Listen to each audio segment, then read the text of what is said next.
Democratic support is dwindling among Black and Hispanic voters. According to the Wall Street Journal's latest poll, 17% of Black voters said they would pick a Republican candidate for Congress. Now, that's up 9 points since the 2020 election.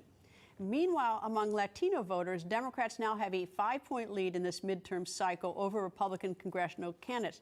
Now, that's great for the Democrats to have this 5-point lead until you compare it to 2020. The Latino support for Democrats has dropped 23 points since 2020 election. It's important to note that the majority of Black voters still lean Democrat.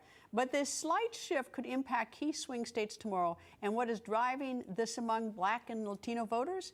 Well, according to the Wall Street Journal, they consider the GOP the better able to handle key issues such as the economy, inflation, crime, and more. South Carolina Senator Tim Scott joins me. Good evening, sir. Always nice to have you back. Are you surprised by these numbers where there seems to be sort of a drift from the Democrats to the Republicans among African Americans and Latino voters? Well, thank you, Greta, for having me on your wonderful show, by the way. Love seeing you on TV. I would just simply say that if you want votes you haven't gotten, you've got to go to places you haven't gone.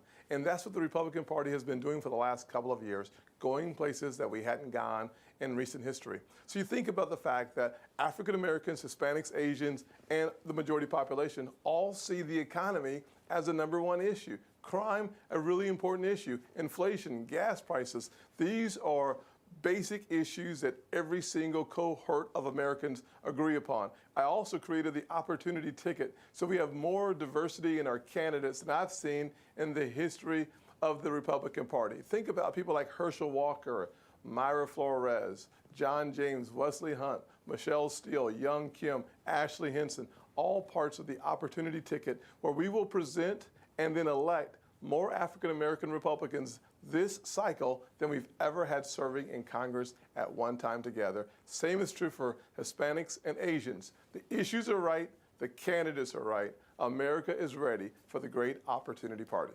All right, assume that the Republicans take the House. Assume that the Republicans also take the Senate, and you've got a Democratic president. What happens to what are the American people going to see? They'll see a legislative program by the president that's going to have somewhat of a struggle. He's got to deal with the Republican House and Senate. If he has a Supreme Court announcement, that'll be somewhat perhaps different. But tell me what you envision with a Republican Senate and a Republican House. Well, Greta, the first thing you'll see, #1, is you'll see inflation starting to tick down over time because we'll quit spending money we do not have, buying things we do not need. Remember, since January of 2021, the Democrats have spent an additional $5 trillion on top of our annual appropriations. That money comes to a screeching halt, which means that inflation goes down and the Biden pay cut goes away. The second thing you'll see is a focus on making sure that parents are in charge of education. We are the party of parents. So less CRT and more ABC. Because of the pandemic, we saw the greatest precipitous drop in math scores in the history of our country. The third thing you'll see is the understanding of the fact every single county in America is a border county. We will start putting more resources behind the wall and daring the president to turn it down. So I think we'll have a robust agenda and strong accountability as well. What about Social Security and Medicare? Are there any, is there any discussion among your Republican colleagues on that? Because I've heard, I've been reading a lot of things. Yeah.